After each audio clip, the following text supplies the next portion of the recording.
Okay everyone, so we're going to go ahead and do just two quick examples so that I can show you how to use negative exponents when they're written in your unit. This corresponds to problems 4 through 7 in your exercises for Lab 1. So I'm going to go ahead and show you how to use this negative exponent. So let me show you what's going to happen here. So when I'm looking at this, I have 36.8 kilometers times liters to the minus 1, that whole quantity times 15.86 liters. Okay, so we're going to go ahead and work through this. And basically the kind of idea when we're working through these problems is that I want to just rewrite it until it looks like something I'm happy with working with, something that's palatable, something that makes sense to me, okay? So there's one quick trick here that's going to blow your mind, that's going to make these problems so much easier, so much quicker for you, way more understandable. I'm going to go ahead and I'm going to rewrite this unit, and I'm going to show you what that negative exponent means. So if I have 36.8 kilometers divided by liters, is that would be what I have. So if I have 36.8 kilometers times liters to the minus 1, let me be clear that this minus 1 only applies to the liters. It does not apply to the kilometers. You would have to have the exponent for kilometers here. We're assuming it's 1. So we don't write it if it's 1, as always, but they are separate exponents for separate units. So that minus 1 just means we can flip it down to the bottom of the fraction bar. So if we're thinking about it, we could rewrite this number like 36.8 kilometers times liters to the minus 1 divided by 1. So basically I'm just taking that factor and I'm just putting liters down here on the bottom. So I might rewrite it to look something like this, and then I could say this is times 15.86 liters. So basically in the end what we have going on here is this. We have 36.8 kilometers per liter. So this might be like miles per gallon. So we could think about it as fuel efficiency. So in this problem, what we're going to end up calculating kind of in the background once we see this fraction and we think about our units is, you know, if we have 15.86 liters of gas and this is our fuel efficiency, how many kilometers can we go? So that's kind of what we're working with these problems. So in this case, when we've got grams and milliliters, we're thinking about densities, like an amount of grams of something per a volume of solution. So that's really what we're representing down here. And the same thing with the centimeters cubed. It's just another volume, but we'll talk about the cubed in just a second here. So let's go ahead and finish this out. But that's the kind of problem we're working with, and that's why these kinds of problems are important. So let's finish out this math here on this problem. So I'm going to go ahead and do one more big rewrite to make this a little more apparent one more time. 36.8 kilometers for every 1 liter. Remember, anything over itself is 1. We're just making it more apparent. And then my liters is still there on the bottom. And then I could rewrite that 15.86 liters just over 1 itself. So remember, I'm just writing over 1 in each case, and the liters is coming from here. So there's nothing in the negative exponent. So there's no unit down here because there's nothing in the negative exponent for us to put down there. However, we end up with liters down here on the bottom because we have something with a negative exponent. So that's why I have 1 liters over here and just the number 1 over here. I'm just dividing by 1, and then my liters, I just kind of slid it over to the middle of my fraction bar. So if we're checking out what I have written up here, you may have been screaming at me this entire time, the liters cancel. Emily, go ahead and cross them out. So I've got liters down here on the bottom. I've got liters up here on the top. So what I can do is go ahead and multiply this through, and then that would be 36.8 times 15.86. You know, we could divide by that 1 if we wanted, but we don't need to. So let's see what we got. 36.8 times 15.86, that gives us in our calculator 583.648, and that is, remember our unit is kilometers. So that's what we have there.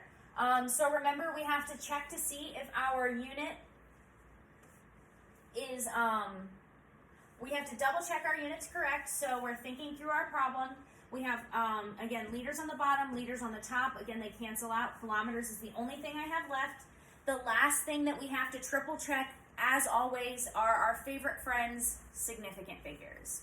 So in this case, if I'm looking at 36.8 and I'm multiplying by 15.86, remember that our significant figure rules say that when we multiply, we look at the two original numbers and we see which one has the smaller number of significant figures, and we round our number for our answer to have that same number of significant figures.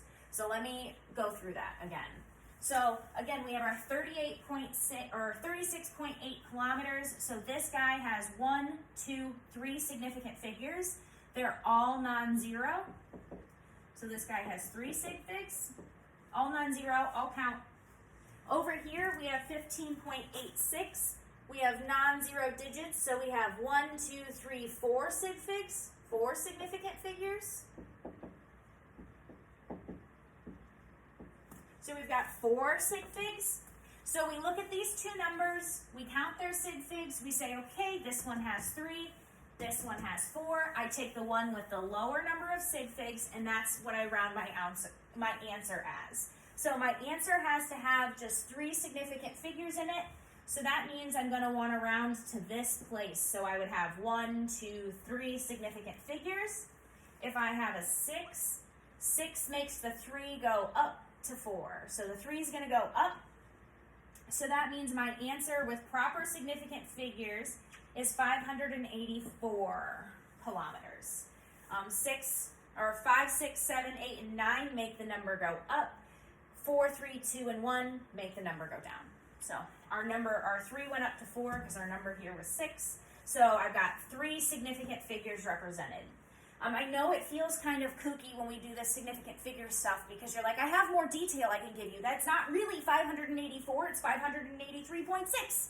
You know, and there's more information there. However, we can't really count on that information because we don't have significant figures to tell us that we actually know this. It's just kind of done in computation. So in the end here, I end up with 584 kilometers. So 584 kilometers is the end there. So I'm going to go ahead, I'm going to pause, I'm going to reset up the whiteboard, and we'll do one more problem on how to deal with negative exponents, and that will take care of what you likely need to know for the numbers 4 through 7 on your assignment. Okay, so I have example 2 written up here on my whiteboard. What it says is 30.0 pounds, then I'm going to divide that by 0.406 pounds times feet to the minus 3. So in this one here, we're going to look at what happens when we have a negative exponent and what to do with that 3 there as well. So in this case, as our last case, we're just going to try to rewrite it the best that we can until we have something we know what to work with. So in this case, we're going to have, first thing I'm going to do is I'm going to make it look just like a normal fraction. So I'm going to take out that diagonal slash. I don't like those. It makes it harder for me to see what I'm doing. So that means I have 30.0 pounds divided by 0.406 pounds times feet to the minus 3. Okay? So then what we got going on here is we need to deal with our negative exponent first and foremost. You know, we can't really see what we got going on. We're going to want to deal with our negative exponent. So what we can do here is we can rewrite our fraction so that we have 30.0 pounds. But we could also say we have 0.406 pounds. And we can do just like we did before and move that feet cubed to the bottom of a fraction. So we can think about this as pounds times feet cubed divided by 1. We kind of have a little fraction and a big fraction overall. So our big fraction here Now we've got our little fraction. So we're making the feet cubed go down in our little fraction. And in our little fraction, you can see that I didn't do anything to that 3. So my negative sign went away. However, the value of the exponent, that number that's there, that number stays there with it. So before it was a 1, so I just didn't rewrite it. However, because I have a 3, I'm going to want to keep track of that. So I went from -3, and then it's just 3 on the bottom of the fraction. So that's how we're going to rewrite it. And then there's one more big trick that I can do to make this work, okay? So let me rewrite it, and I'll show you what I did. So I've got 30.0 pounds divided by 0.406. And what I'm going to do with this is I'm going to flip it. And if you see a fraction, a little fraction in the bottom of a big fraction, so the big fraction here, the little fraction here, if I see a little fraction on the bottom of a big fraction, I can just flip that fraction and then put it on top. So in this case, I'm going to say that's times feet cubed divided by pounds, okay? So, again, when we have a big fraction that has a little fraction in it, we can flip that fraction and put it on top. So, that's what we got going on there. So, that's the way we're going to do that. And then we have 30.0 pounds. Sorry, I'm just going to write my number like this for right now. So I'm going to write out the 30.0. I'm going to write out the 0.406. And then I'm going to think about my unit for a second here. So I'm thinking about the unit that I've created or manipulated.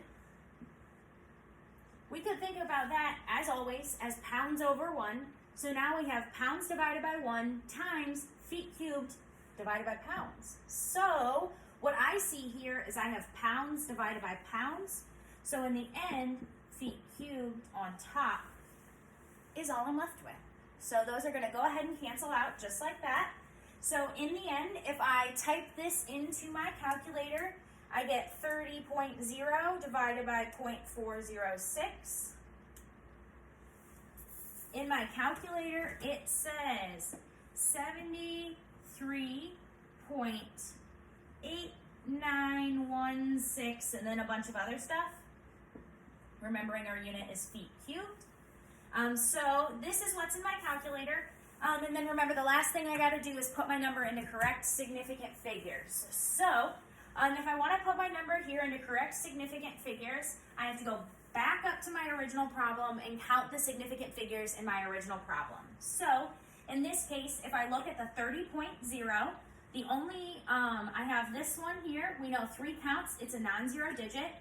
And the only kind of zeros I have are trailing zeros. Zeros at the end of the number. So there's one simple rule for zeros at the end of the number. If you see a decimal point, they count. If you do not see a decimal point, they do not count. So I see a decimal point here. It's 30.0. So that means each of these zeros count. So that means I have 3 sig figs. And then if I look at my number over here, and I check this number out, I have 0.406, okay? So if I'm looking at 0.406 and I'm trying to count the significant figures, I know the 4 counts right away, it's non-zero. I know the 6 counts, it's non-zero. However, I have 2 different kinds of zeros here, okay? I have a sandwich 0 in the middle, and then I have a 0 up front. So if I'm counting the significant figures here, I know that a sandwich 0 between 2 non-zero numbers counts. However, any number that comes before a non-zero number, this one does not count. So that means my number here has 3 significant figures as well. So then my answer takes on the smallest number of significant figures, which therefore is 3 because they're equal. So I'm going to go ahead and round my number down here to 3 significant figures. So in that case, if I have 73.89, what's going to happen is this. We'll have 73. So we have 73.89. So this is 73 I'm going to rewrite that bigger. Sorry, guys. 73, and then we're looking for 3 significant figures. So we're going to want to round to here because then I would have 1, 2, 3 sig figs. So I look at the 9. The 9 determines what the 8 does. So if it's 5, 6, 7, 8, or 9, we round up. It stays the same if it's 4, 3, 2, or 1. So 4, 3, 2, or 1 stays the same. 5, 6, 7, 8, and 9 round up. So my 8 goes up to a 9. So my answer is 73.9 feet cubed when I have the proper significant figures. So hopefully these examples will go ahead and show you how to do the work in the workbook. And then please let me know if you have any questions or need any help, okay? Good to go.